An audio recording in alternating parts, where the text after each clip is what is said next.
Olá, pessoal, muito bom dia a todos. Professor Alonso, você me escuta? Escuto sim, querido. Tudo bem? Bom dia. Olá, meu Bom dia caro, a todos. tudo bem? Bom dia mais uma vez.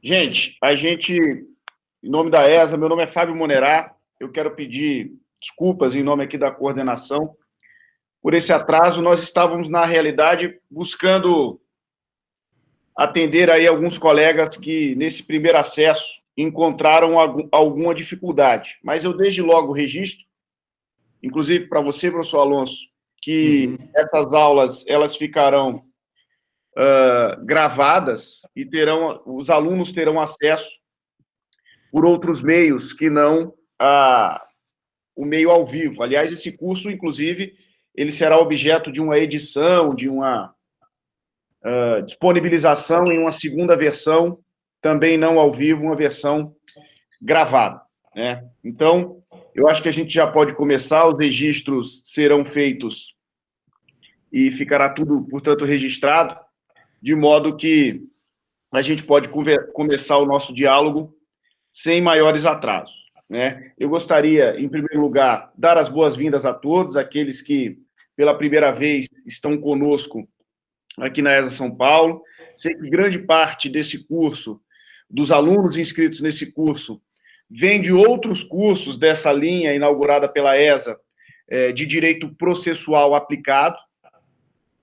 Nesse curso, especificamente, de análise do litígio constitucional estratégico no Supremo Tribunal Federal, a nossa linha, como o próprio nome sugere, é uma linha de processo constitucional, de estudo da jurisdição constitucional. Portanto, falaremos um pouco tanto do controle difuso quanto do controle concentrado de constitucionalidade. Essa aula inaugural do professor Alonso tratará das técnicas decisórias no controle abstrato de constitucionalidade. Na aula seguinte, falaremos um pouco de modulação de efeitos, enfim, repercussão geral, juízo de admissibilidade do recurso extraordinário, o papel dos precedentes, o papel do advogado perante o Supremo Tribunal Federal. Então, a ESA selecionou no seu corpo docente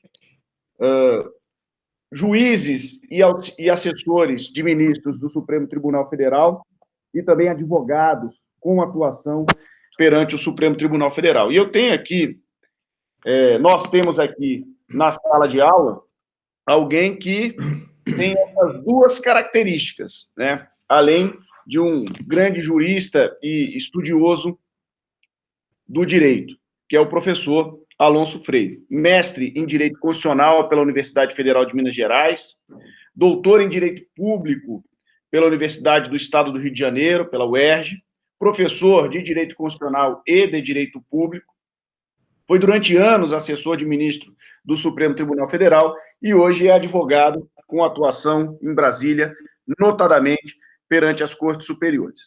Portanto, é alguém que conhece o sistema e o processo constitucional de muito perto, uma vez que já atuou dentro do Supremo Tribunal Federal, conhece os aspectos teóricos e dogmáticos, uma vez que tem a formação acadêmica na área de direito público, na área de direito constitucional, e, como não poderia deixar de ser, sobretudo, meu amigo Alonso, numa aula inaugural da Escola Superior da Advocacia, hoje é um excelente advogado com atuação exatamente na área e vem aqui dividir as suas considerações e o seu conhecimento. Portanto, a palavra é sua, a sala é sua, meu caro. Eu agradeço, em meu nome e em nome do professor Alexandre Freire, que coordena esse curso ao meu lado, a sua participação, e tenho certeza que teremos aí uma manhã muito proveitosa, e com isso, com essa esperança e com essa certeza, eu passo a palavra ao professor. Bom dia a todos, eu espero que todos estejam me ouvindo bem. Eu queria agradecer à Escola Superior da Advocacia de São Paulo, da OAB de São Paulo, meu querido amigo Fábio Monerá, ao professor Alexandre Freire por esse convite que muito me honra. Eu estava ansiosíssimo para poder ter essa oportunidade de falar um pouco com vocês, compartilhar um pouco da minha experiência dentro do Supremo Tribunal Federal, e acho que vai ser uma manhã muito proveitosa. Acho que a iniciativa desse curso é muito louvável, conta com professores, com acadêmicos, com juízes, com assessores muito experimentados, né? Todos eles eu conheço muito bem e acho que foram escolhidos muito bem e a dedo, são todos muito competentes e acho que será um curso de excelência, muito produtivo e acho que você não vai encontrar um outro curso com tantos professores, tão gabaritados, com experiência tão profunda dentro do Supremo, fora do Supremo, mas com atuação direta e indireta dentro do Supremo Tribunal Federal. Então, isso é um diferencial muito grande desse curso e parabenizo por isso os coordenadores, o professor Fábio, o professor Alexandre, por essa belíssima iniciativa, né? Agradeço novamente à Escola Superior, acho que é uma oportunidade a todos aqui para que possamos conversar sobre esses temas tão importantes. E hoje, como uma aula inaugural desse curso, eu gostaria de começar falando um pouco sobre o sistema de controle, para poder meio que situar vocês em toda a controvérsia que vocês virão ao longo do curso. Como o professor Fábio bem colocou, eu, de fato, tive uma experiência longa, de 5 anos, no gabinete do ministro Luiz Roberto Barroso, onde eu era responsável ali pelo controle concentrado de constitucionalidade. Eu lidava ali com as ações diretas, né, tanto a ADI como a ADC, a DPF, a DO e recurso extraordinário também, um pouco menos, mas o meu foco era no controle abstrato de constitucionalidade.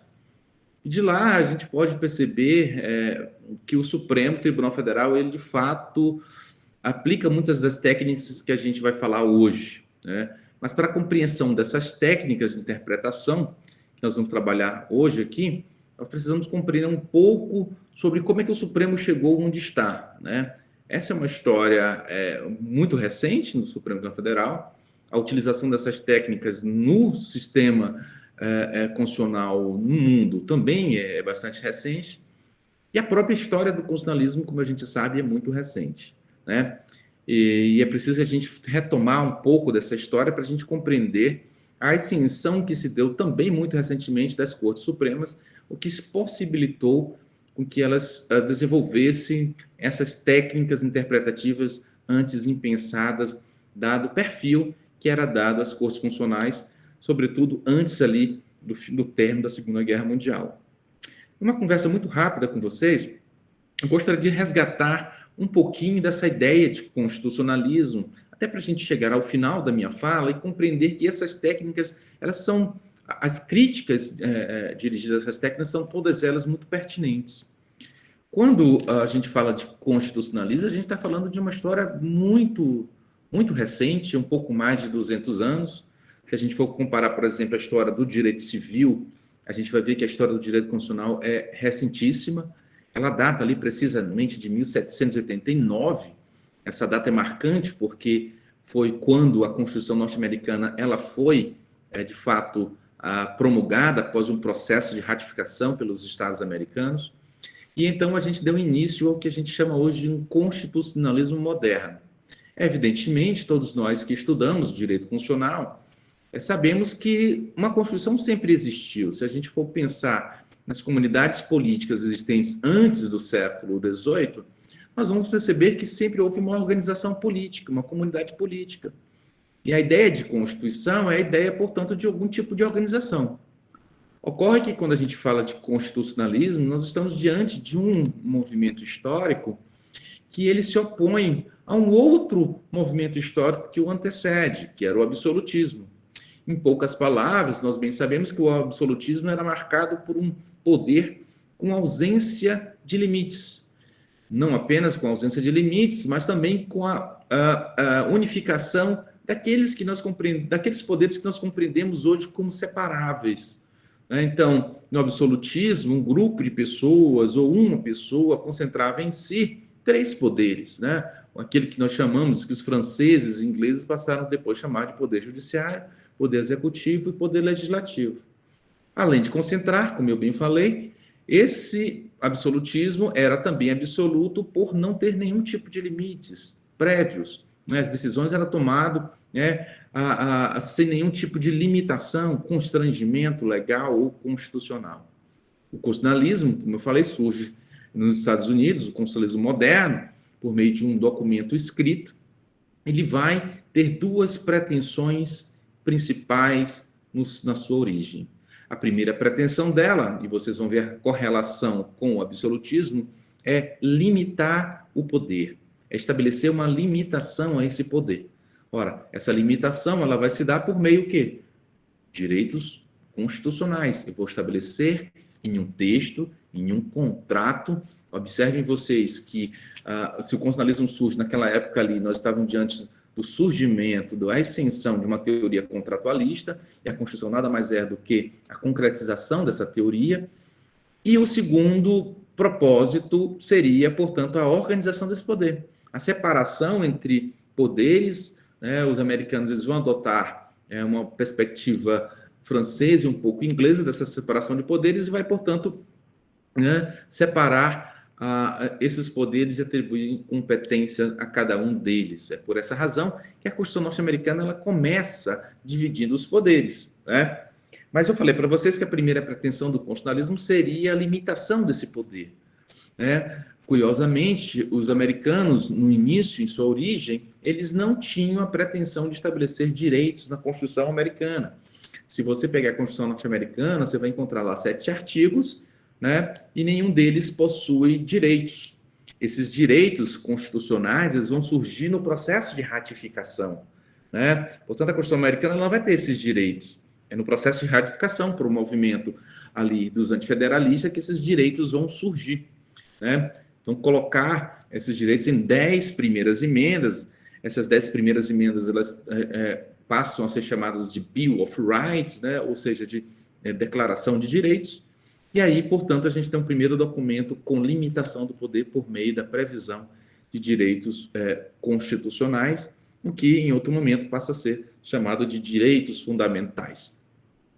Muito bem, então, com o aparecimento das constituições, com essas duas primeiras pretensões, surge depois uma controvérsia, né?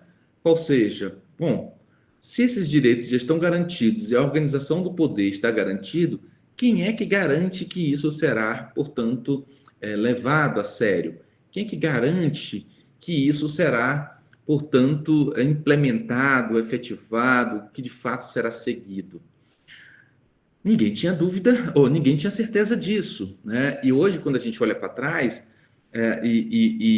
quando a gente, na verdade, vai responder essa pergunta sem olhar para trás, a gente pensa logo, bom, o judiciário, uma corte constitucional.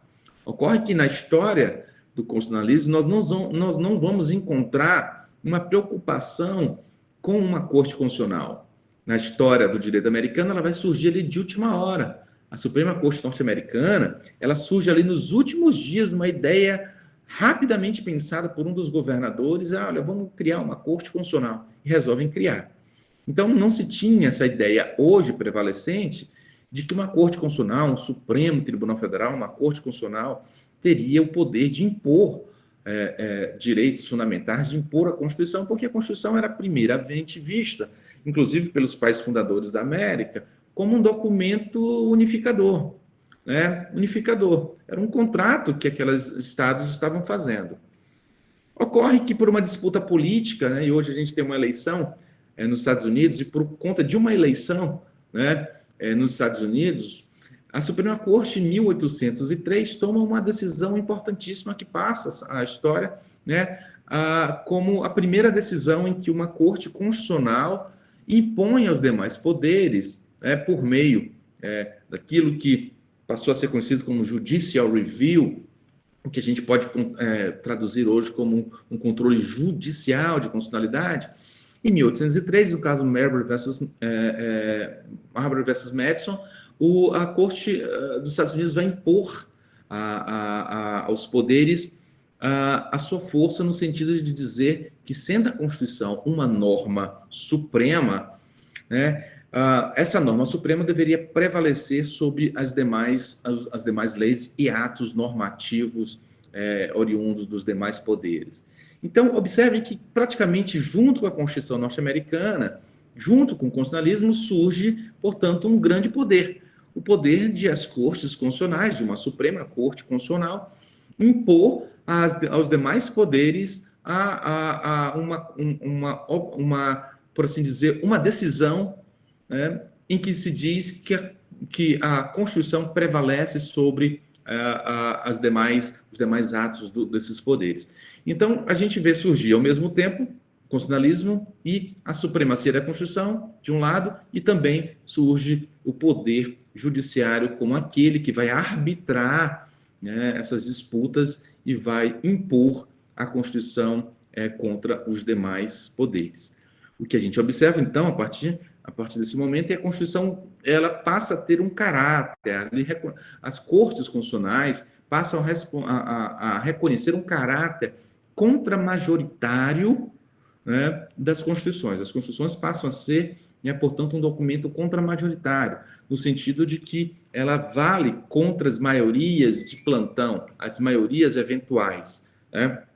Então, essa é uma breve história do surgimento ali do constitucionalismo. É bem verdade que a Constituição norte-americana e o desenho do Poder Judiciário ele se repete ali na Europa durante praticamente todo o século XIX. Né? As cortes, Suprema Corte passam a existir a partir de então, mas esse constitucionalismo americano ele não vai se repetir na Europa, né?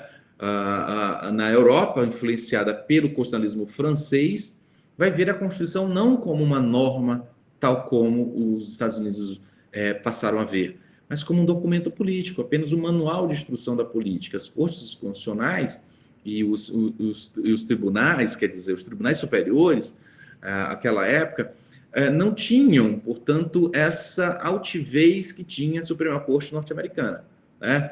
A gente costuma estudar o constitucionalismo como uma vertente histórica que vai possuir dois caminhos distintos. No constitucionalismo americano, em que a Constituição é uma norma, e no constitucionalismo francês, em que a Constituição é apenas um documento político.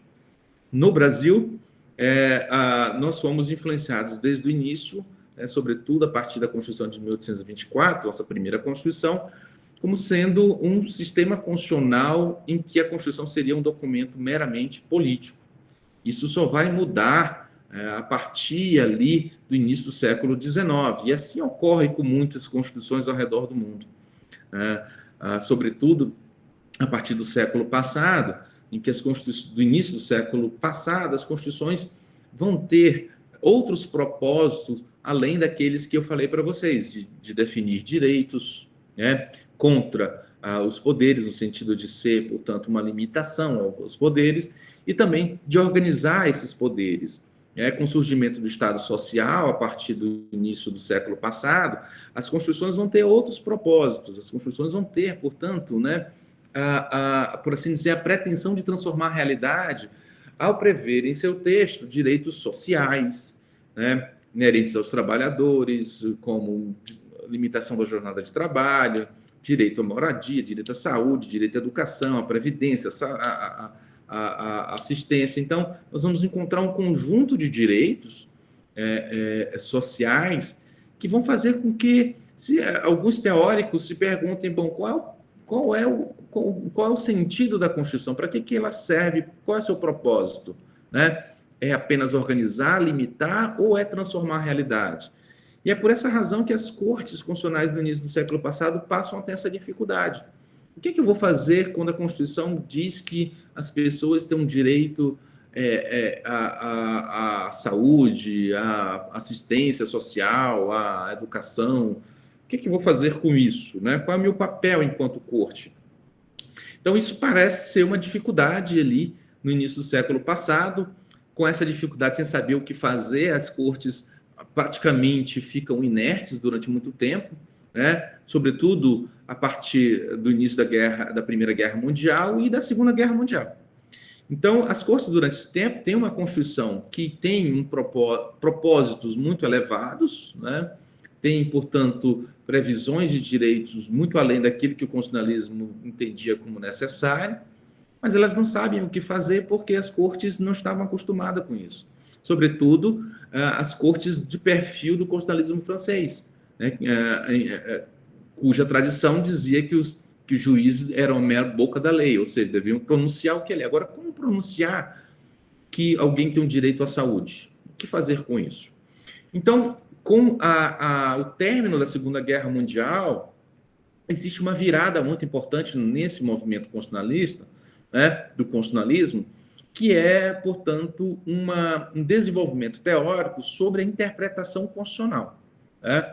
Muitos juristas, inclusive próprios membros do Tribunal Constitucional Federal Alemão, que surge um pouco ali depois de 48, quando então é aprovada a Constituição da Alemanha, a lei Fundamental de Bonn, e os italianos com a Corte Constitucional vão desenvolver alguns métodos de interpretação.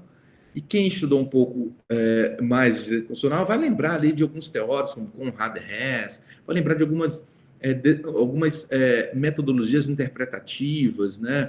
Alguns métodos que são desenvolvidos a partir de então. E na Itália, precisamente, vai surgir algumas teorias muito importantes sobre interpretação, sobre a classificação das normas constitucionais. Né?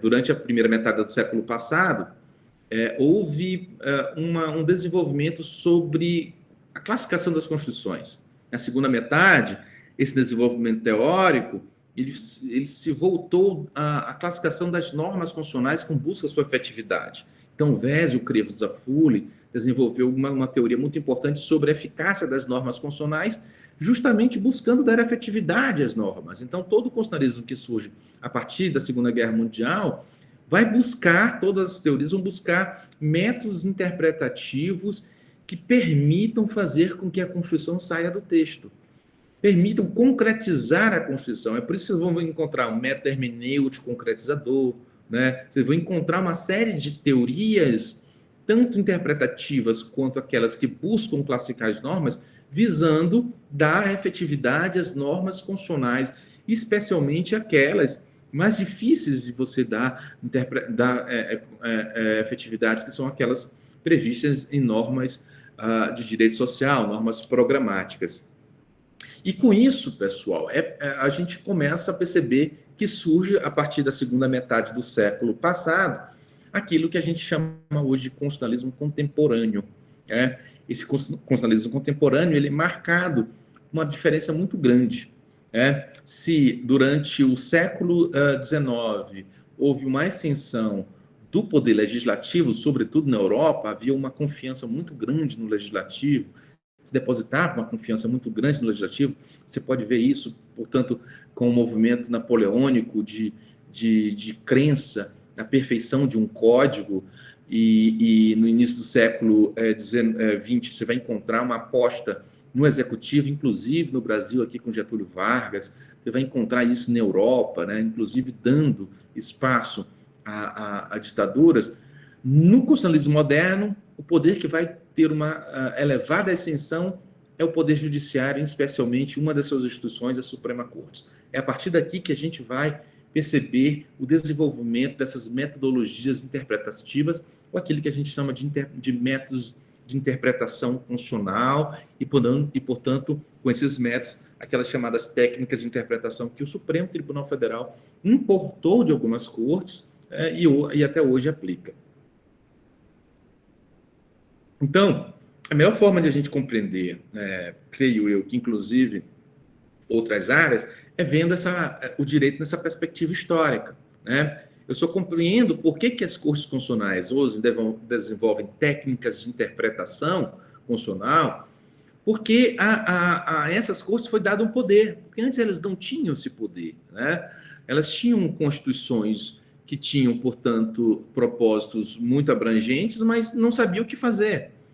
Então, foi a partir da doutrina constitucional, do desenvolvimento corajoso de muitos doutrinadores na Europa, sobretudo, é que essas cortes passam a ter, portanto, aquilo que eu chamo de uma caixa de ferramentas para poder operar com a Constituição. Então, é a partir deste momento, fixem vocês, que as cortes vão desenvolver essas técnicas. Mas, bom, vamos voltar mais um pouquinho, só para a gente compreender aquilo que a gente chama de teoria da nulidade, anulabilidade da norma declarada inconstitucional. Eu falei para vocês que, juntamente com o constitucionalismo, surge lá no início do século XIX, 1803, o poder judicial de controlar a constitucionalidade das leis por meio de uma decisão da Suprema Corte norte-americana de 1803. A Corte, naquela decisão, naquela ocasião, ela disse que toda lei que surge contrariando a Constituição, ela é nula desde a sua origem. Isso significa que uma lei ou um ato infraconstitucional que seja inconstitucional, ele é nulo e, por ser nulo, não gerou nenhum efeito. Ele pode ter durado 10 anos antes da Corte, mas quando a Corte decide, aquele ato é como se ele nunca tivesse existido. E aí, a partir de então, se dá origem àquilo que a gente chama hoje de teoria da nulidade da norma inconstitucional.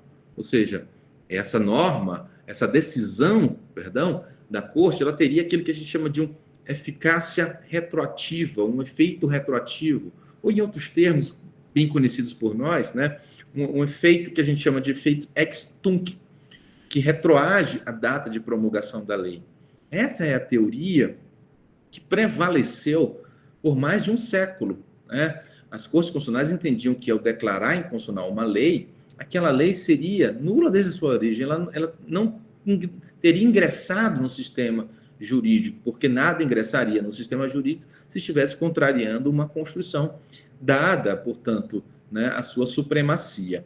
No entanto, no início do século passado, a partir de 1920, começa a ter uma discussão sobre a necessidade de criação de um órgão que teria não apenas um caráter judicial, mas hibridamente judicial e político, que pudesse fazer com que uma norma que fosse inconstitucional, né, não fosse declarada nula desde a sua origem, mas nula a partir da decisão. E isso porque, pensem, na Europa, como eu falei para vocês, há até então um respeito muito grande pelos poderes representativos, o executivo e o legislativo. Então, como poderia um poder judiciário que não é eleito, que não tem poder representativo, dizer que um ato criado pelos demais poderes nunca existiu e não vale desde a sua origem? Essa ideia, ela incomodava muitos teóricos, inclusive um que é muito conhecido de todos nós, que é o Kelsen. E aí o Kelsen começa a pensar e desenha uma proposta para a Áustria, depois emulada por vários países na Europa, daquilo que a gente chama hoje de um tribunal constitucional.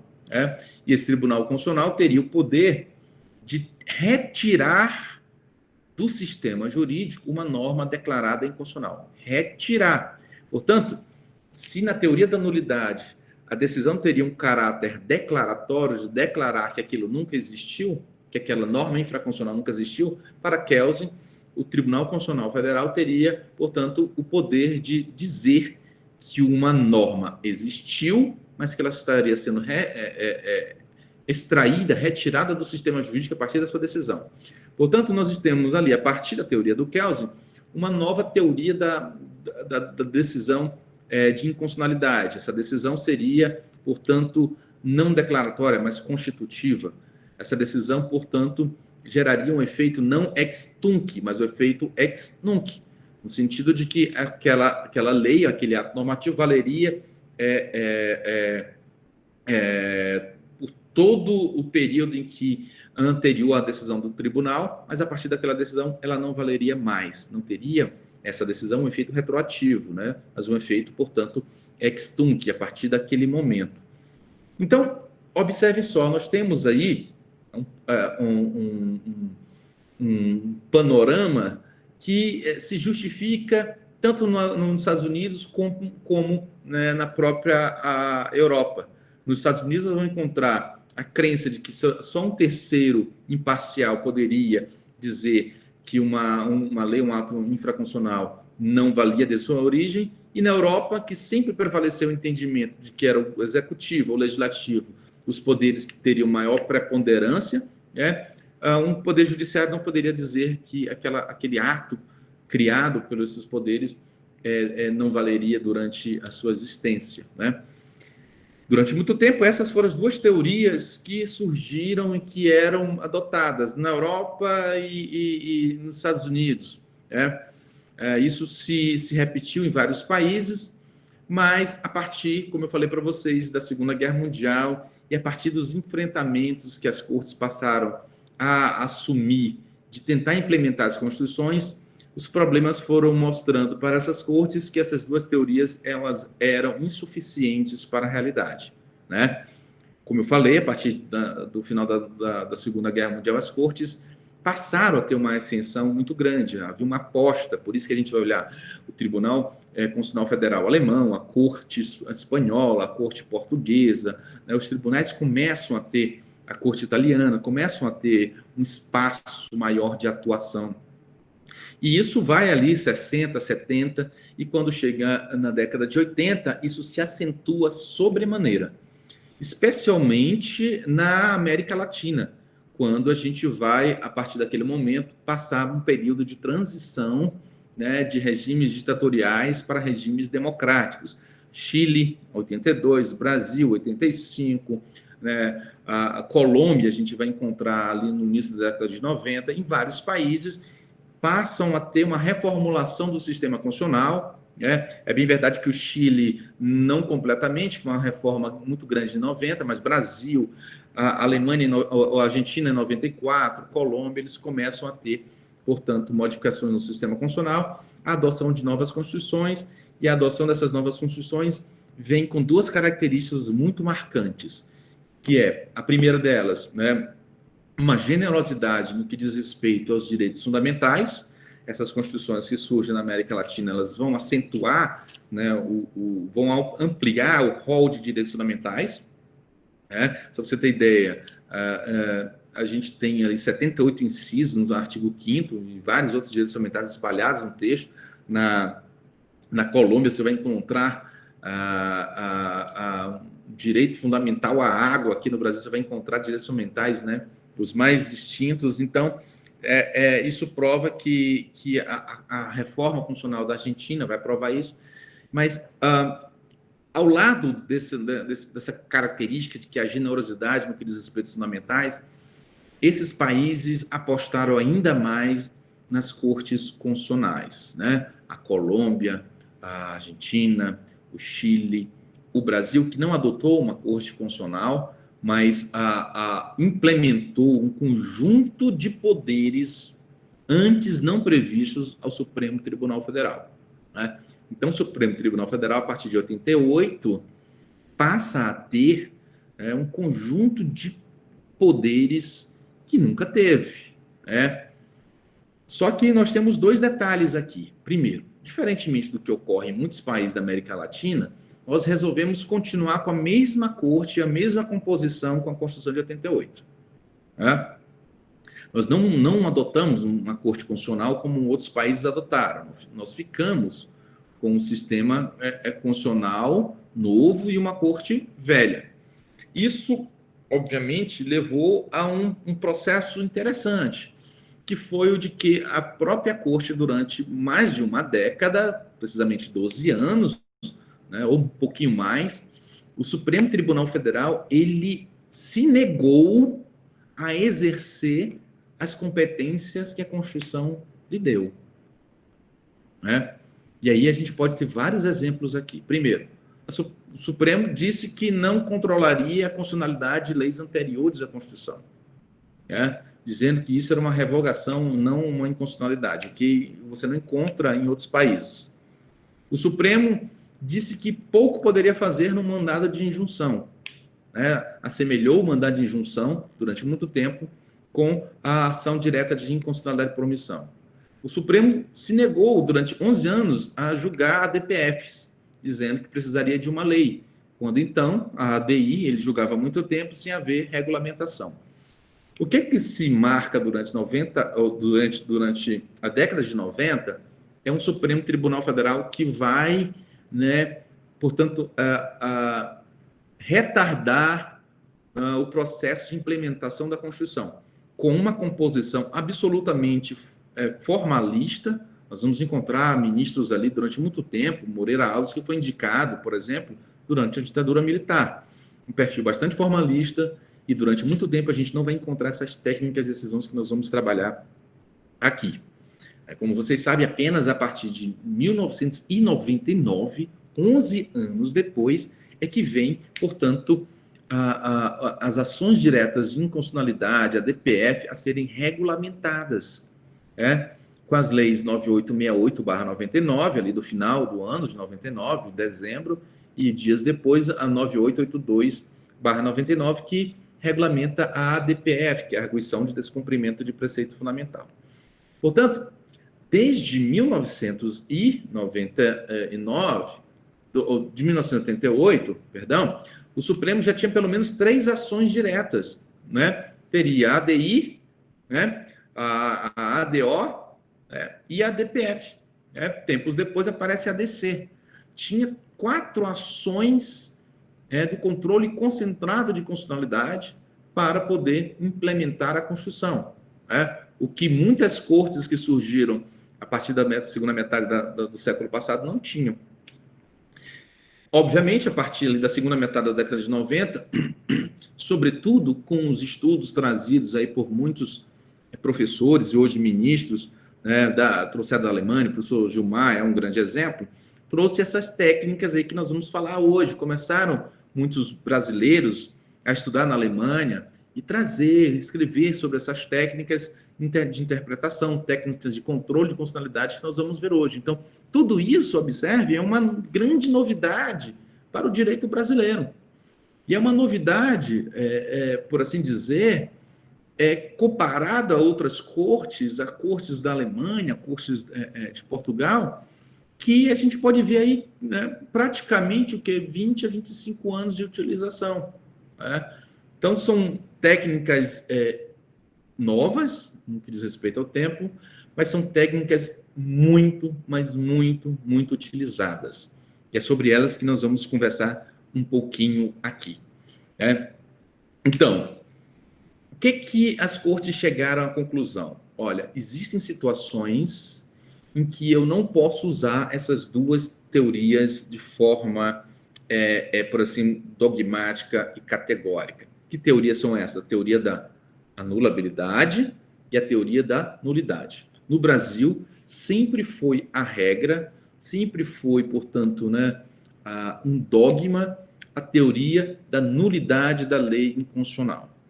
No entanto, a verdade é que os fatos levam a corte a dificuldades no que diz respeito a situações em que ela deve declarar inconstitucional e ter que manter situações que perduraram no tempo, se sedimentaram no tempo. Então, a corte começou a ver que não tinha como declarar inconstitucionalidade de uma lei com caráter ex-tunc em todas as situações. E aí ela começou a ver assim, bom, se eu não posso fazer isso, é bom então que pelo menos eu limite o sentido interpretativo de algumas normas como modo de amenizar essa situação. Então, quando a gente fala de técnicas de interpretação ou técnicas de decisão no controle de constitucionalidade, a gente está falando daquilo que a gente chama de sentenças intermediárias. Por que a gente chama de sentenças intermediárias? Porque elas vão estar, pessoal, entre a teoria da nulidade e a teoria da anulabilidade. Elas vão ser, portanto, meio termo, tanto no que diz respeito ao caráter interpretativo, quanto no que diz respeito ao caráter temporal. Como assim caráter interpretativo? É que quando se pensa rapidamente em declarar a inconstitucionalidade de uma norma, a gente está dizendo assim, que é o controle de constitucionalidade. O controle de constitucionalidade é a verificação de compatibilidade de uma lei com um contexto constitucional. Ora, se a lei X é incompatível com a Constituição, essa lei X é inconstitucional. Esse é o raciocínio de longa data no sistema de controle de constitucionalidade. No entanto, as cortes constitucionais passaram a desenvolver técnicas a partir das últimas, pelo menos 5 ou 6 décadas, que visavam um meio termo. Então, o que a gente pode dizer?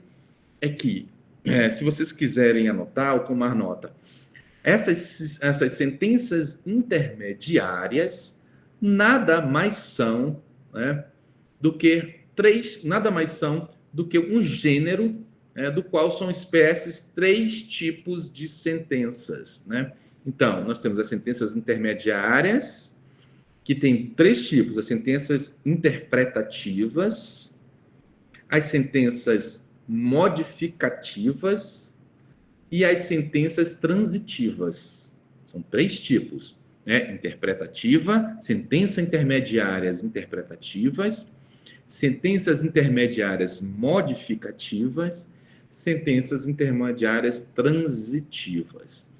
No conjunto sentenças intermediárias interpretativas, nós temos duas subespécies. A primeira delas é a chamada interpretação conforme a Constituição, e a segunda, por sua vez, é chamada de declaração de nulidade parcial sem redução de texto, né? Então, nós vamos primeiro falar sobre as sentenças intermediárias de natureza interpretativa, que são aquelas que o Supremo toma uma decisão intermediária, ele não diz toda essa lei é inconstitucional ou toda essa lei é constitucional. Ele vai tomar uma decisão intermediária entre essa afirmação, e temos dois caminhos para isso. A chamada interpretação conforme a Constituição e a declaração de nulidade parcial sem redução de texto. Vamos começar por esse tipo de sentença intermediária, né? O tipo interpretativo de sentença intermediária, que é uma técnica de decisão, que é uma técnica de controle de constitucionalidade, né? E a gente vai começar sobre o primeiro subtipo, que se chama interpretação conforme a Constituição. Tá certo? O que é essa interpretação conforme a Constituição? Ora, toda interpretação na jurisdição constitucional, ela tem que ser conforme a Constituição. Mas o que se quer dizer com interpretação conforme a Constituição? É uma técnica de decisão que busca, isso é muito importante que se compreenda. Na interpretação conforme a Constituição, o que se busca, meus amigos, é salvar a lei, acusada de ser inconstitucional. Eu tento salvar ela. Eu vejo que ela é problemática, que existem problemas nesta lei, mas eu aplico essa técnica de modo a salvar ela, de modo a evitar com que ela seja completamente comprometida. Tá? Então, nós bem sabemos que o direito tem um caráter interpretativo, que o direito é um conjunto de normas que se submete à interpretação, que o direito ele permite que um intérprete chegue a várias conclusões e que vários intérpretes interpretem a uma única norma das mais distintas maneiras. E que a interpretação também permite ao intérprete extrair sentidos, né, distintos e conclusões distintas, né, de uma mesma norma. Então, a maneira mais fácil, mais didática de a gente compreender a técnica da interpretação conforme a Constituição é o seguinte, né? Imaginem que uma determinada norma tem 5 interpretações possíveis. Isso é bem possível, isso é comum. Eu tenho uma norma que tem 5 interpretações possíveis. Né? 5 interpretações possíveis. Então, eu posso pegar, por exemplo, um caso em que o Supremo aplicou essa técnica, a DPF de número 54. Deixa eu ver se eu consigo fazer aqui.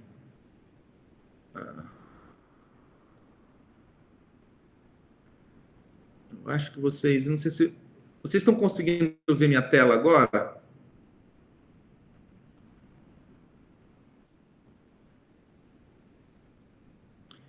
Né? Vamos aqui, por exemplo, uma decisão que o Supremo decidiu foi a DPF 54. Se eu for aqui na DPF 54, vocês vão bem lembrar que decisão é esta. Uma decisão proferida numa DPF, já tem um bom tempo.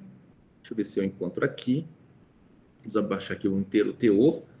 dessa decisão, vocês vão bem lembrar que decisão é esta, né? É a decisão do Supremo Tribunal Federal que analisou a constitucionalidade da interpretação segundo a qual a interrupção de uma gestação de feto anencéfalo seria constitucional ou não. O que eu acabei de falar para vocês? Eu falei, e todos vocês sabem, que uma disposição, uma norma constitucional pode ser interpretada de diversas maneiras. O artigo 124, o conjunto normativo do Código Penal, aí 124, 126, 128, pode ser interpretado no sentido de que, olha, quando a gestação é de um feto anencéfalo, nós estamos diante de um crime de aborto. Outro juiz pode interpretar o contrário, dizer o seguinte, olha, quando é um feto anencéfalo, nós não estamos diante de um crime de aborto. Então, o Supremo Tribunal Federal foi chamado observe, o Supremo foi chamado não a dizer que o crime de aborto seria inconstitucional, né? Ele não foi provocado para dizer é constitucional ou inconstitucional.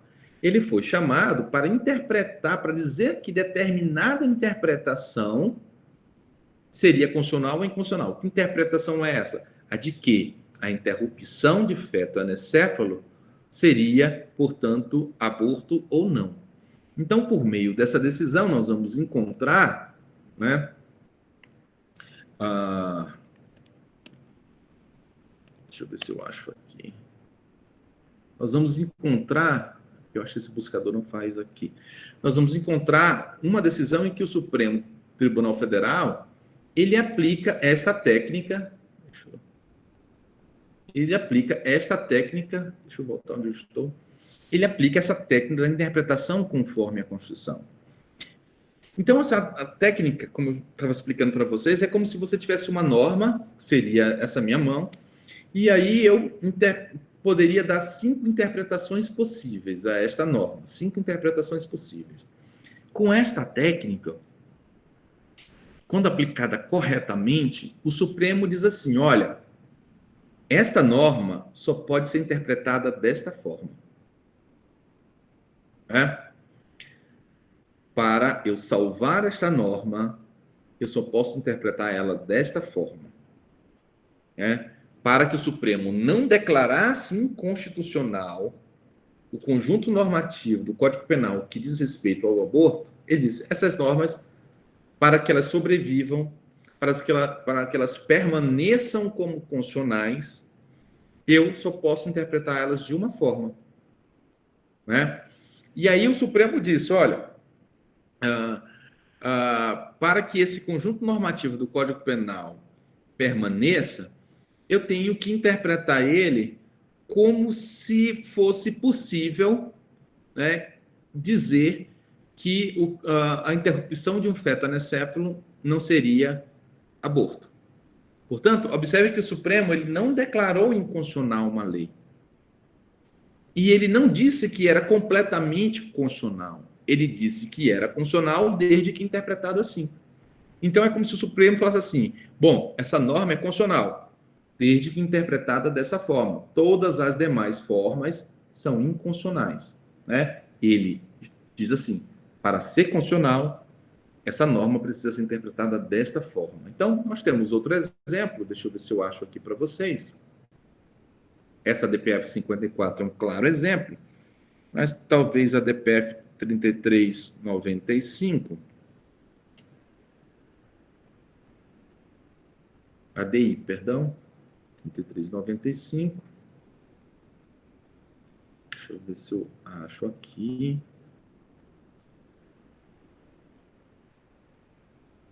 Só um minuto.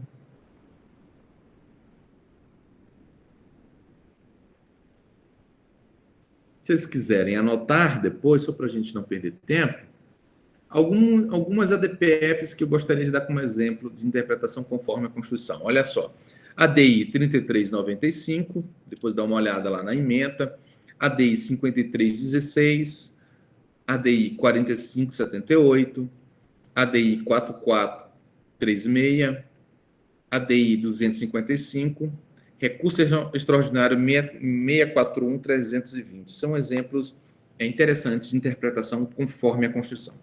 Então, voltando, pessoal, a interpretação conforme a Constituição, o Supremo pega uma disposição que tem 5 interpretações possíveis e diz o seguinte: essa norma, para ela ser constitucional, ela deve ser interpretada desta forma e não de outra forma.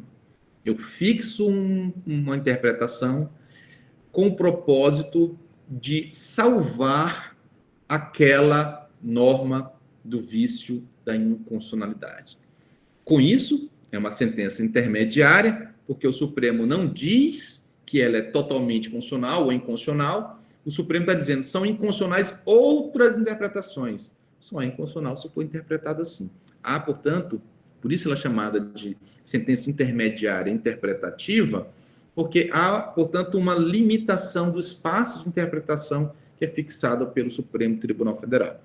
E quando nós vamos ver um pouquinho lá na frente, essa sentença intermediária interpretativa, ela tem eficácia contra todos e efeito vinculante por norma legal que é previsto, portanto, nas leis que estabelece o processo de julgamento das ações diretas de inconstitucionalidade da própria DPF. Então, se essa é a interpretação conforme a Constituição, como seria a outra sentença intermediária interpretativa, a chamada declaração de nulidade parcial sem redução de texto?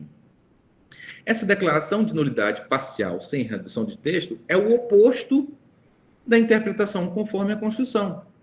Se na interpretação conforme a Constituição eu estou dizendo que de 5 interpretações possíveis, uma única, né, é constitucional e deve ser interpretada assim, unicamente assim, para que essa norma permaneça compatível com a Constituição, na declaração de nulidade parcial sem redução de texto, o que o Supremo faz? Ele pega uma norma que tenha, em nosso exemplo, 5 interpretações possíveis e diz o seguinte: olha, essa interpretação aqui é inconstitucional. Todas as demais são possíveis.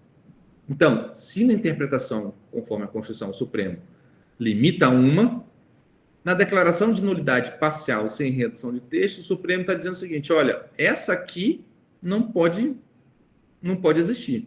Os juízes, os órgãos do Poder Judiciário, a administração pública federal, estadual e municipal não podem interpretar essa norma neste sentido.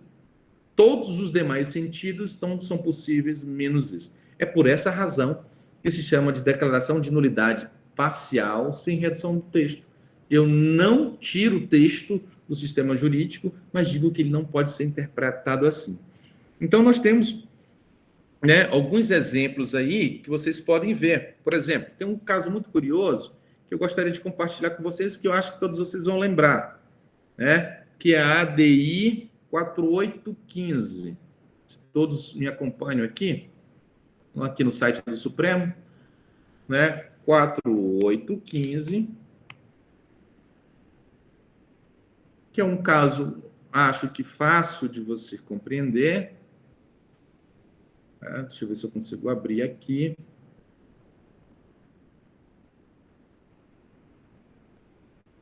Só um minuto, deixa eu ver se eu abro aqui de novo.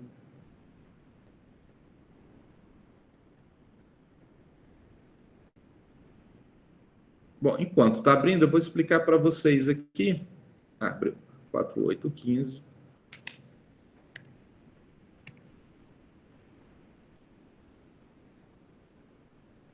Não está abrindo aqui. Deixa eu tentar só mais uma vez.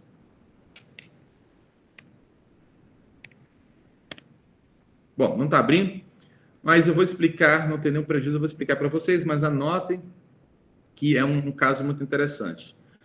A ADI 4815, pessoal, é a ADI que tratou daquela disposição do Código Civil, acho que é o artigo 20 ou 21 do Código Civil, que dizia que para que alguém pudesse escrever uma biografia, né, a história de vida de alguém, essa pessoa precisaria da autorização dessa pessoa ou de seus parentes ou responsáveis, né, pós-morte. Então, o Supremo Tribunal Federal foi chamado a apreciar o argumento de que esse dispositivo do Código Civil seria inconstitucional, né? Ou seja, esse que diz, portanto, que as biografias são possíveis, mas que eu preciso da autorização. Bom, o Supremo disse o seguinte, olha, esse dispositivo, ele não é inteiramente inconstitucional. Apenas a interpretação dele, segundo a qual seria necessária uma autorização do biografado para que alguém possa escrever uma biografia, é que seria inconstitucional. Nessa decisão, na ADI 4815, é um claro exemplo de declaração de nulidade parcial sem redação de texto. O Supremo diz o seguinte, olha, uma interpretação aqui diz que é necessário pedir previamente autorização para que se escreva uma biografia é inconstitucional. O dispositivo pode ser interpretado de outras formas possíveis, até no momento impossíveis de imaginar, mas essa aqui é inconstitucional. Dá para entender? Então, o Supremo ele limitou uma interpretação, né? Ele extraiu uma interpretação possível, né? E essa decisão também tem eficácia contra todos, efeito vinculante. A diferença aqui é que, quando o Supremo aplica a interpretação conforme a Constituição, que é aquela modalidade de técnica de controle em que o Supremo fixa uma interpretação, ele está julgando que essa ADI, ADPF, improcedente, né? Ele julga improcedente assim, julgo improcedente a ação para fixar a interpretação conforme a Constituição tal. Por quê? Ele está salvando o dispositivo. Essa era para ser a técnica correta, só que o Supremo ele meio que confunde essas técnicas e julga procedente, e isso não tem nenhum problema, o que é importante é você compreender a técnica. Ele julga procedente ADI para o fim de fixar a interpretação conforme a Constituição, no sentido de que o dispositivo questionado deve ser interpretado dessa forma, né? Na declaração de nulidade sem redação de texto, ele julga também procedente ADI, julga o procedente ADI para extrair essa interpretação possível, para afirmar que a interpretação, por exemplo, segundo a qual é necessária a autorização do biografado para a realização de uma biografia, é inconstitucional. Então, são essas duas modalidades de sentenças intermediárias interpretativas. Tá certo? Bom, o segundo tipo de sentença intermediária, nós vimos os dois tipos de sentenças intermediárias interpretativas. Nós vamos falar agora das sentenças intermediárias modificativas, né? Falamos das intermediárias interpretativas, falaremos agora das intermediárias modificativas. Essas sentenças intermediárias modificativas também possuem duas subespécies. A primeira é a sentença intermediária modificativa aditiva, e a segunda é a sentença intermediária modificativa substitutiva. Na primeira hipótese, o Supremo Tribunal Federal e as Cortes Constitucionais, né, o Supremo pouco utilizou dessa técnica até hoje, mas a Corte Italiana utiliza com muita frequência. Nesse caso, o que o Supremo e as Cortes Constitucionais podem fazer é uma correção, né, uma correção de algum deslize, de alguma omissão do legislador. Suponhamos o exemplo, a Constituição estabelecesse, por exemplo, que determinado benefício deveria ser estendido por lei, ou garantido por lei, para policiais civis e militares. Tá certo? Para policiais civis e militares. Nesse caso, por meio de uma sentença aditiva e percebendo que aquela omissão é inconstitucional, a Suprema Corte pode dizer o seguinte, olha, não vou dizer que é inconstitucional, porque se eu afirmar que é inconstitucional, eu pioro. Porque eu vou tirar o benefício dos militares e também dos civis. Então, o que eu vou fazer? Eu vou adicionar um sentido. Eu vou adicionar vou corrigir uma omissão do legislador adicionando, né, ao texto da Constituição ou ao texto da lei, né, civis. Então, ele vai dizer o seguinte, né, por meio de uma sentença modificativa aditiva, ele vai adicionar ao ato normativo questionado um sentido, ele vai alargar, ampliar seu alcance.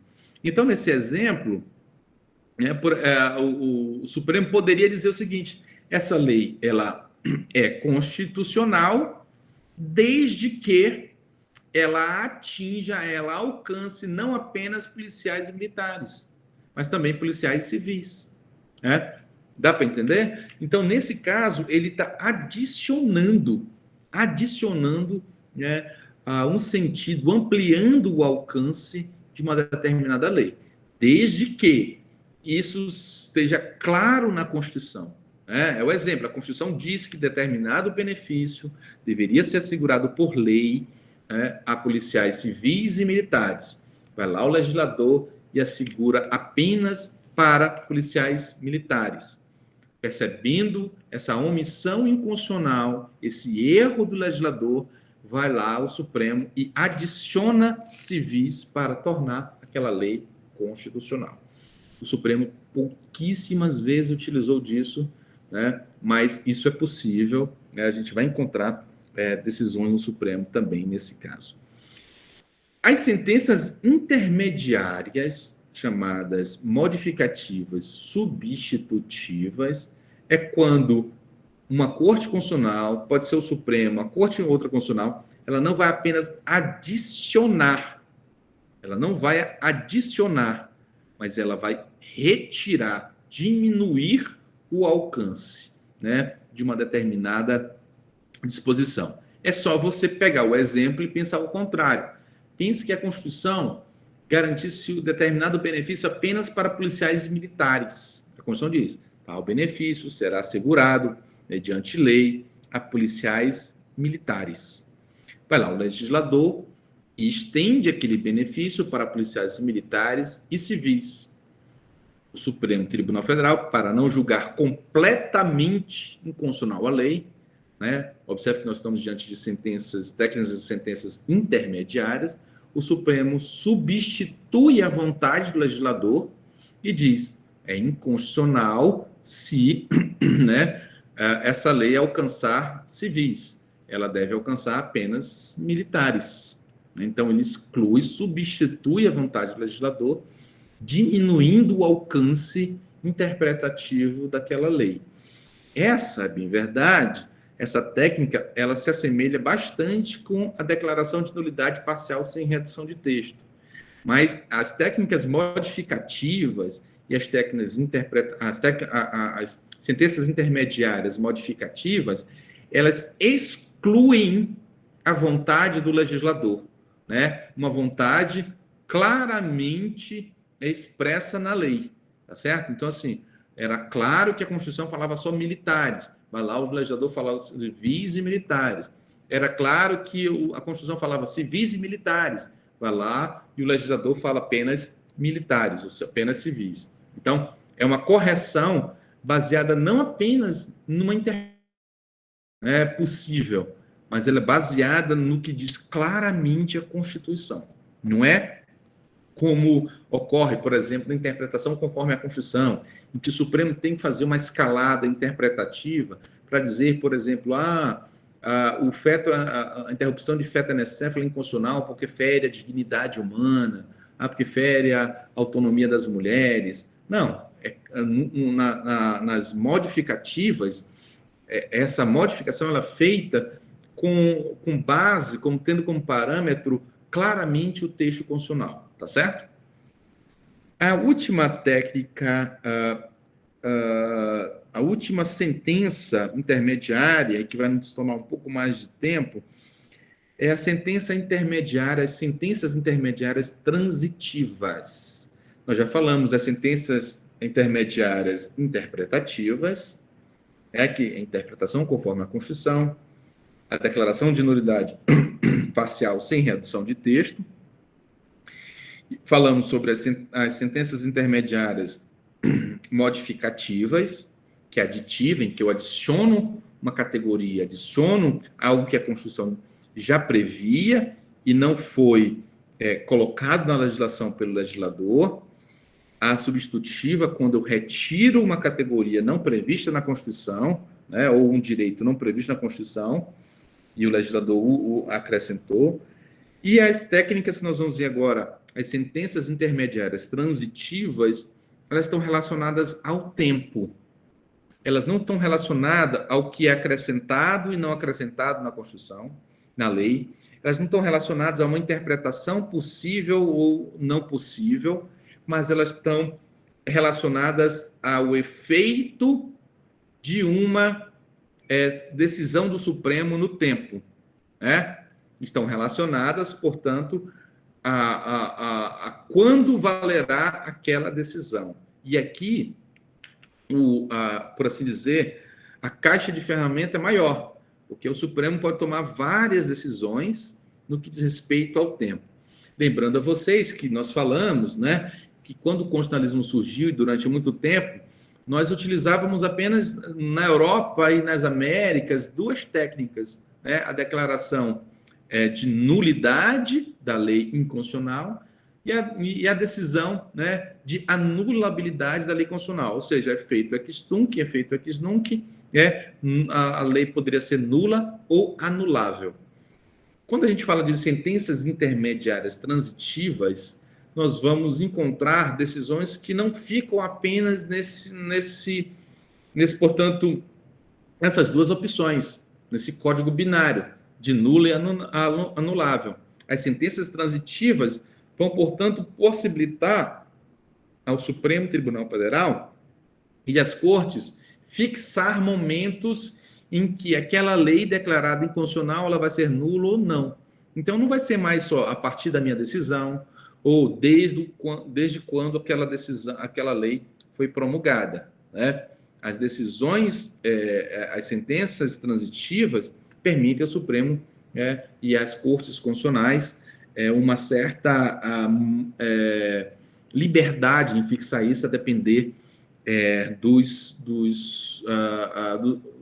das circunstâncias. Essas duas, deixa eu abrir aqui a lei 9868, essas técnicas, como vocês talvez bem sabem, elas não têm previsão constitucional, tá? A previsão delas é uma previsão em lei, né? Então,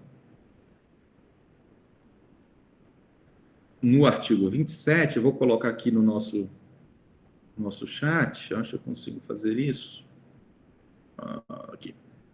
Queria colocar para vocês aqui o artigo da lei 98, né, esse artigo 27 da lei 9868/1999.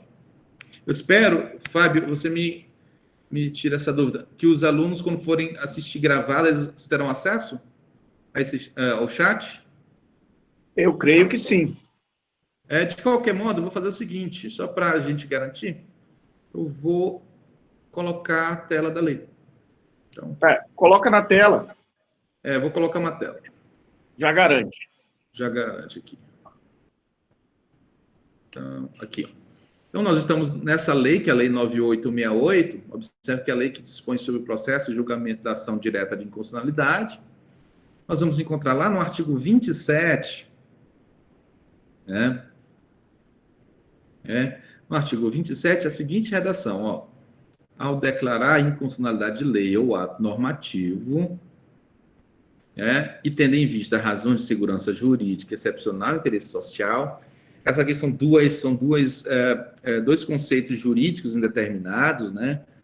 O Supremo é que vai dizer quando é que estamos diante de uma insegurança jurídica e por isso eu vou modular esses efeitos, e de excepcional interesse social, o Supremo que vai dizer quando é que essas duas exigências, esses dois critérios estarão presentes. Diz lá, poderá o Supremo Tribunal Federal, por maioria de 2/3, vou explicar isso, restringir os efeitos daquela declaração ou pedir que ela só tenha eficácia a partir de seu trânsito em julgado ou de outro momento. Eu vou explicar esse artigo para vocês. Primeira questão que a gente precisa aprender é que a regra no Brasil é a teoria da nulidade. O Supremo, se não modular os efeitos no tempo, ao declarar a inconstitucionalidade de uma lei, ele vai dizer assim, essa lei é nula desde quando ela existiu, desde quando ela foi promulgada.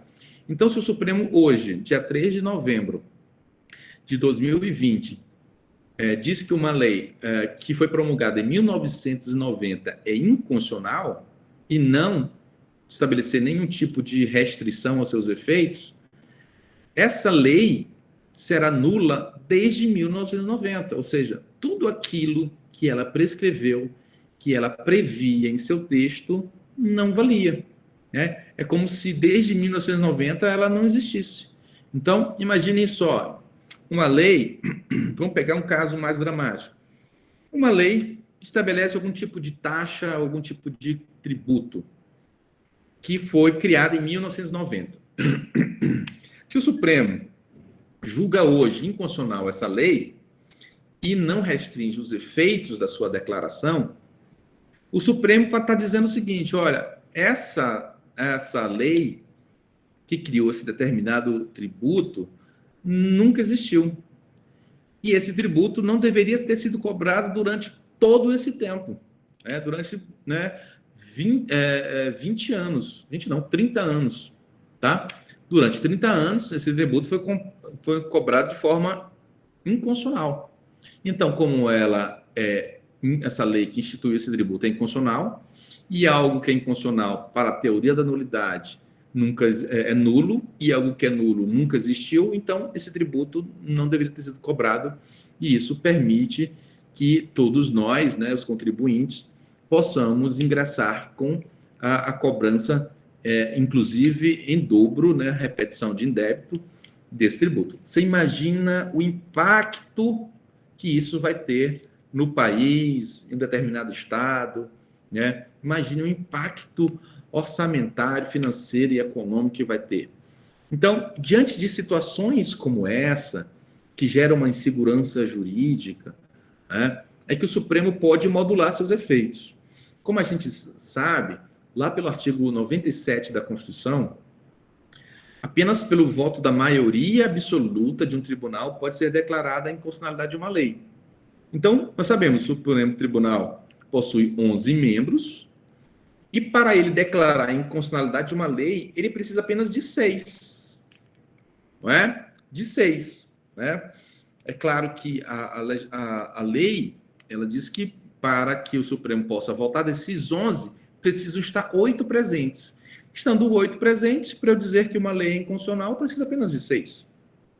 Aqui no artigo 27, como vocês podem observar, existe um quórum qualificado, por maioria de 2/3 de seus membros.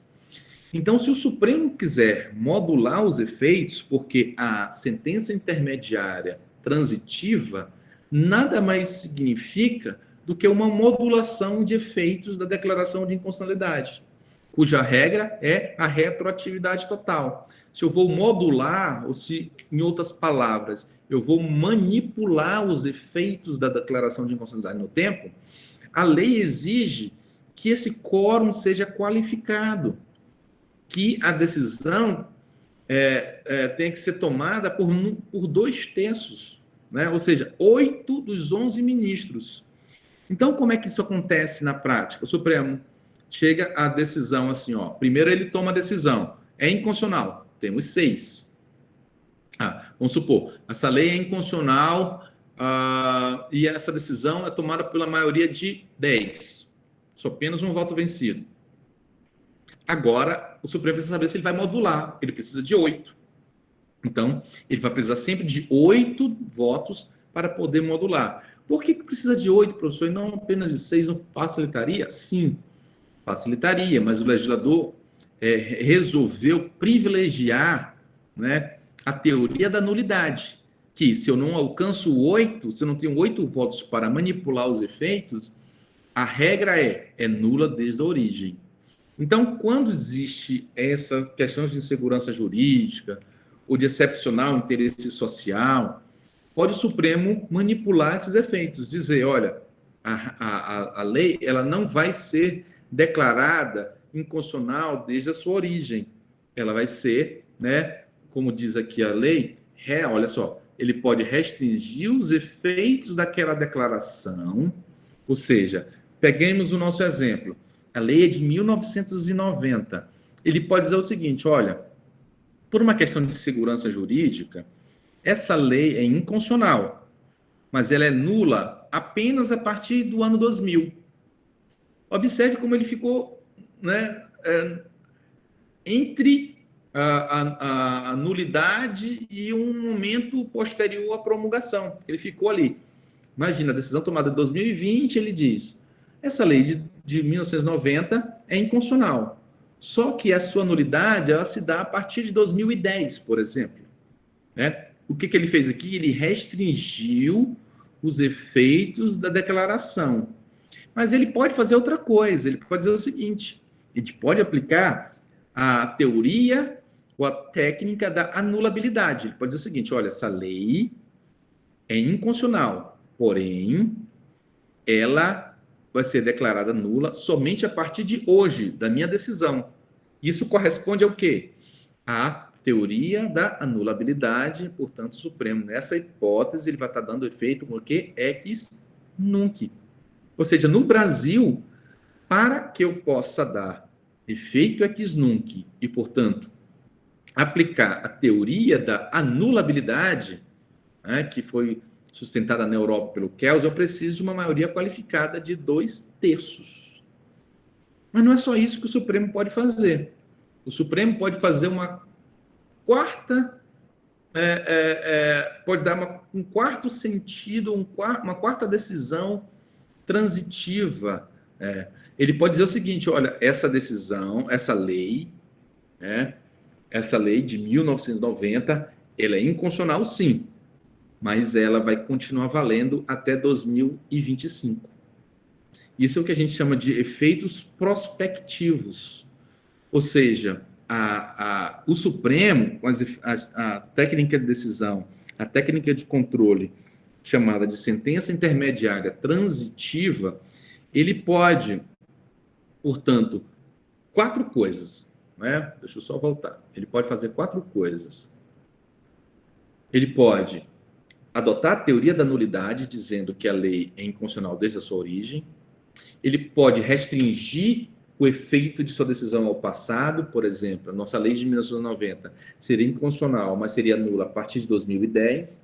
Ele pode aplicar a teoria da anulabilidade, dizendo essa lei de 1990 ela é inconstitucional, porém ela é nula a partir de hoje, data da minha decisão, ou dizer que essa lei, embora seja inconstitucional, ela vai continuar valendo por um tempo. O Supremo já fez isso diversas vezes, existem inúmeras decisões a respeito desse caso, né? Mas essas decisões, como eu falei para vocês, precisam ser tomadas por maioria absoluta dos seus membros, né? Existe uma decisão recente, um entendimento recente do Supremo, que diz que esses efeitos, essa modulação também é necessária, ou também é possível no controle difuso. Mas isso que vai explicar para vocês amanhã é o professor José Carlos. Né? Bom, então, pessoal, falando um pouquinho mais sobre essas sentenças intermediárias, a gente vai ver que elas, por lei, né, e não por previsão constitucional, elas vão ter, vou compartilhar novamente com vocês aqui,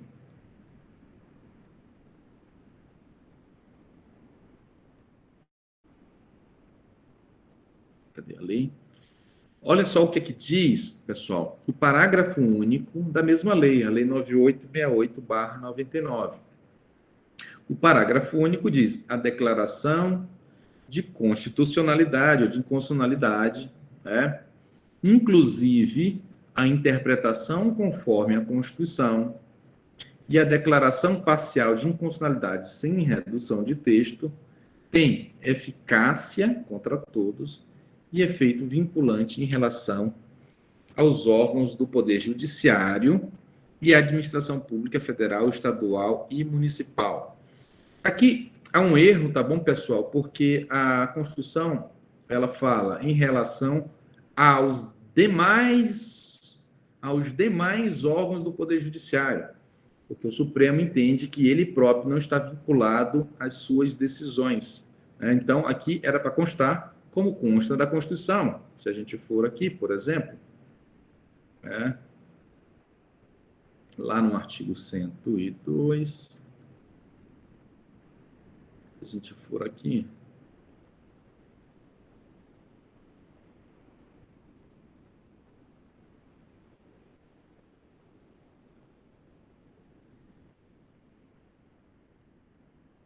aqui, parágrafo 2º diz, as decisões definitivas de mérito, né? Aí aqui você vai incluir, inclusive a interpretação conforme a Constituição, a declaração de constitucionalidade sem redação de texto, as decisões de mérito transitivas, aquelas que modulam os efeitos temporais, proferidas pelo Supremo Tribunal Federal nas ações diretas de inconstitucionalidade, nas ações declaratórias, na ADPF e na ADO, aqui a gente precisa acrescentar, produzirão eficácia contra todos e efeito vinculante relativamente aos demais. Né? O Supremo já afirmou que aquela previsão legislativa ela deve ser incluída, essa expressão, aos demais órgãos do Poder Judiciário, porque o próprio Supremo Tribunal Federal não está vinculado às suas próprias decisões. Tá certo? Então, essa é uma decisão, é algo que vocês precisam saber, essas três interpretações. Uma outra coisa que eu gostaria de falar com vocês, e vou abrir também aqui o site do Supremo e mostrar. Deixa eu ver só aqui, 54. Acho aqui. 48. Deixa eu abrir a decisão aqui para mostrar para vocês.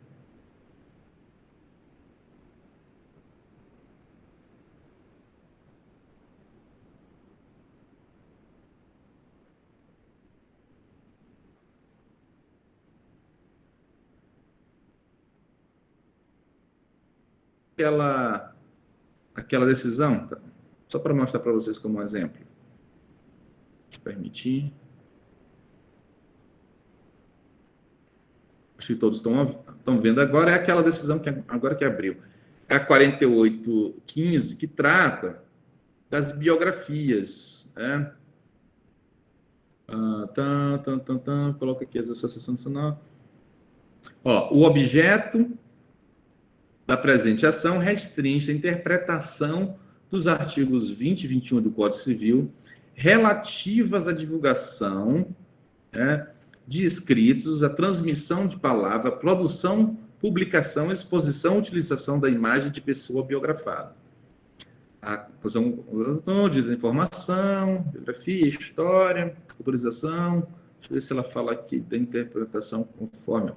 Ação direta. Olha como é que é o dispositivo da decisão, pessoal.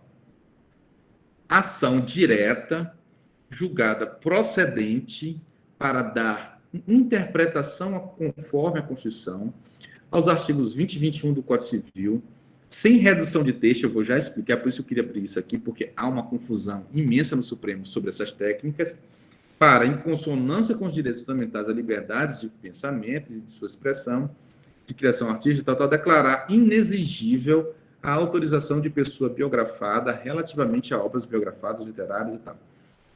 O que é que vocês percebem na decisão aqui? Duas coisas que são tecnicamente erradas e que o Supremo Tribunal Federal faz geralmente. Primeiro, eu falei para vocês que quando a gente dá interpretação conforme a Constituição, a gente julga improcedente a ação direta de inconstitucionalidade. Porque a ação direta de inconstitucionalidade visa declarar inconstitucional uma lei. Então, se eu estou dando interpretação à Constituição, eu estou dizendo o seguinte: olha, essa lei é constitucional, desde que ela é interpretada assim. Esse dispositivo do Código Civil é inconstitucional. É constitucional, perdão, desde que interpretada de determinada forma.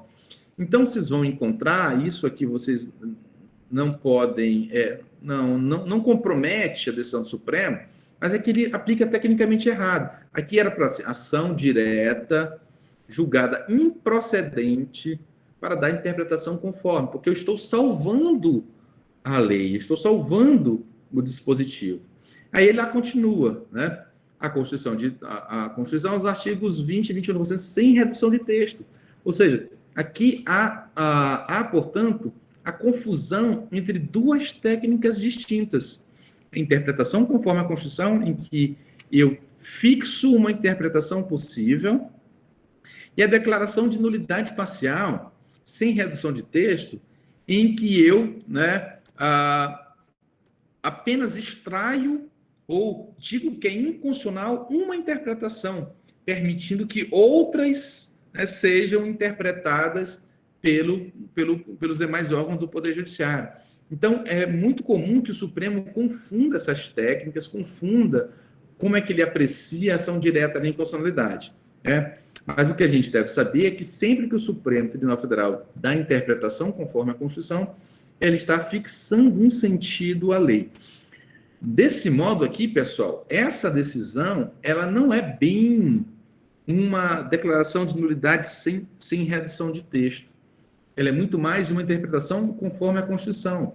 Porque, na verdade, o que o Supremo quis dizer nessa decisão aqui foi: esses dispositivos do Código Civil só podem ser considerados constitucionais se não for necessária a autorização, né, de pessoas retratadas.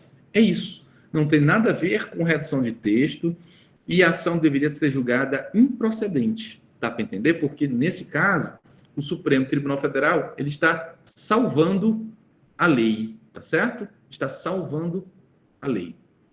Bom, eu gostaria de permitir a vocês, né, a gente falta alguns minutinhos, saber se alguém tem alguma dúvida, se alguém gostaria de contribuir, se alguém gostaria de fazer algum comentário e que eu possa esclarecer para vocês alguma dúvida do que nós falamos até aqui. Alguém? Acho que o Francisco... Você, Francisco, quer falar? Alguém? Acho que não. Alonso, eu estava até dando uma olhada no chat aqui. Também a gente tem um chat aqui, né? Alguém... Não, mas eu passei o olho aqui, não tem nenhuma pergunta até agora, não. Nenhuma pergunta? Bom, pessoal, então se alguém quiser comentar ou perguntar, fiquem à vontade. Eu gostaria, então, de trabalhar um outro exemplo para vocês, enquanto isso, que é... tá bom. É a ADI 46. Vou novamente compartilhar aqui com vocês.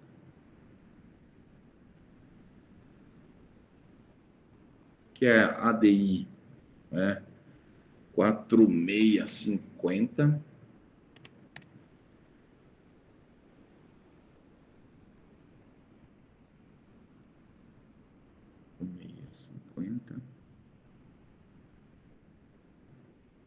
Essa daí também, ela é bem, ela é uma ADI bem conhecida de vocês, eu acho, essa decisão. Deixa eu ver.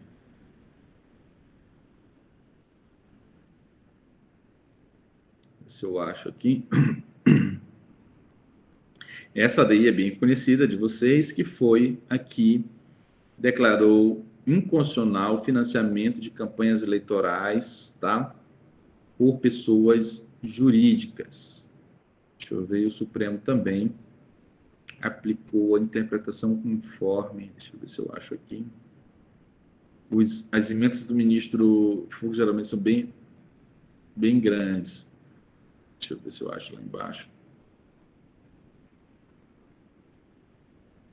Ó, ação direta de inconstitucionalidade julgada parcialmente procedente, essa decisão está correta, né? Porque a declaração de inconstitucionalidade sem redução de texto, eu julgo procedente a ADI, mas parcialmente procedente. Ação direta de inconstitucionalidade julgada parcialmente procedente, para assentar apenas e tão somente a inconstitucionalidade parcial sem redução do texto, olha só, na parte que autoriza a contrário senso a realização de doações por pessoas jurídicas a partidos políticos e pela declaração de inconstitucionalidade das expressões tal.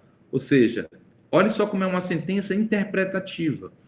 Primeiro, ele aplica a inconstitucionalidade parcial sem redução de texto, julgando parcialmente procedente a ADI, e diz, ó, na parte em que autoriza a contrário senso, ou seja, a contrário senso é uma extração de sentido por via interpretativa. Então, nesse caso aqui, é um caso em que o Supremo aplicou muito corretamente a técnica da interpretação da declaração de inconstitucionalidade parcial sem redução de texto. Certo? Então, eram 2 casos que eu gostaria de mostrar para vocês.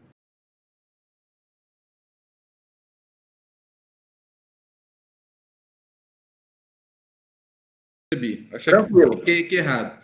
Bom, Fábio, eu acho que era isso que eu tinha para conversar com todos vocês. Eu queria me colocar à disposição para a gente discutir, debater, tirar dúvidas sobre essas técnicas. Queria saber se vocês todos bem compreenderam. Então, era mais ou menos isso que eu gostaria de falar com vocês e me colocar à disposição. Meu amigo, excelente. Em primeiro lugar, obrigado. Parabéns pela exposição. Só um minutinho. A todos que estão me assistindo e nos vendo, eu gostaria de fazer essa indicação aqui, tá bom? É de um livro de um colega meu, fez mestrado comigo. Talvez seja o livro mais didático sobre o assunto, tá? Chama Decisão e Jurisdição Constitucional, um livro super didático. Você acha na Lumen Iuris, e o autor é Emílio Peluso. Então, quem quiser, professor, qual o livro que eu procuro, que eu acho legal? Além do livro do Mijumar, que é legal, eu indicaria esse livro que eu acho que tem um caráter muito didático. Pois não, Fábio? Não, só gostaria... Aí, nesse sentido, você já atendeu a questão da doutora Denise Cristina Pereira, Tá. né, que ela pede aqui um material específico, então já está devidamente indicado. Vou colocar, inclusive, o nomezinho aqui. Peluso. É o nome do autor. E o nome do livro é Decisão e Jurisdição Constitucional.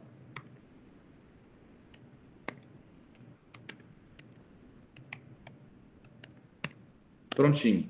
Maravilha, meu caro Alonso, foi uma aula que encaixou muito com a proposta de uma aula inaugural. Você fez um resgate muito interessante do constitucionalismo, das cortes constitucionais na história, de uma maneira sintética, mas muito completa e didática, né? Trabalhou todas as questões relacionadas às técnicas de decisão e levantou a bola para o nosso próximo encontro, né? Na medida em que o nosso próximo encontro vai tratar exatamente da modulação de efeitos das decisões em controle de constitucionalidade. Aí percebam, nessa segunda aula, não há um recorte específico para o controle abstrato. Intencionalmente, nós vamos abrir para falar também do controle concreto, do controle difuso de constitucionalidade, que hoje, todos sabem, e isso a gente vai explorar ao longo do curso, se aproxima bastante do controle abstrato, né, do ponto de vista dos efeitos, do alcance da decisão do Supremo. Então, não obstante, ainda podemos trabalhar, né, do ponto de vista da técnica e do procedimento, do controle difuso e do controle concentrado. Há, de fato, no que diz respeito aos efeitos, para além das partes, efeito vinculante, erga omnes, etc., uma aproximação. Então, esse discurso do professor Alonso levanta muito bem a bola para a nossa próxima aula. E vai ser com um colega que é espetacular, que é o Zé Carlos, que é assessor do ministro Gilmar, foi meu colega no Supremo. Exatamente, há muitos anos, com atuação no Supremo Tribunal. Então, meu caro, essas são as palavras, sobretudo de agradecimento. Eu tenho certeza Eu que agradeço, querido, que começamos muito bem esse curso para, enfim, dialogar e discutir sobre os aspectos do processo constitucional em seus mais diversos formatos, né? E eu questiono se aqueles aqui da sala possuem alguma pergunta, algum questionamento. Acho que estamos todos Ninguém abriu o microfone. Então, meu caro Alonso, meus caros colegas, Obrigado, Wesley. Muito obrigado, querido. Muito obrigado. Aqueles que entraram ao longo da exposição, gostaria, às vezes acontece no primeiro dia, o primeiro acesso, né? Gostaria de dar as boas-vindas a esse curso. Retomamos na próxima segunda-feira, às 9 horas, com aula já comentada sobre modulação de efeitos. Então, por hoje é só. Eu agradeço e parabenizo todos os envolvidos, em especial o nosso brilhante expositor, que aqui recebe no chat, recebe os mais justos elogios, e até a próxima. Obrigado a todos, pessoal. Muito obrigado, foi um prazer. Vocês podem me encontrar aí nas redes sociais, Twitter, Instagram. Estarei sempre à disposição de vocês para tirar dúvida, né? E se você tiver alguma questão sobre livro, indicação, pode entrar em contato. Posso até demorar a responder, mas eu respondo. Um abraço a todos vocês, sucesso no curso, tudo de bom. Grande prazer. Obrigado, Fábio. Muito obrigado. Somos nós que agradecemos. Até a próxima. Um bom dia a todos e até segunda. Tchau, tchau, gente. Tchau, tchau.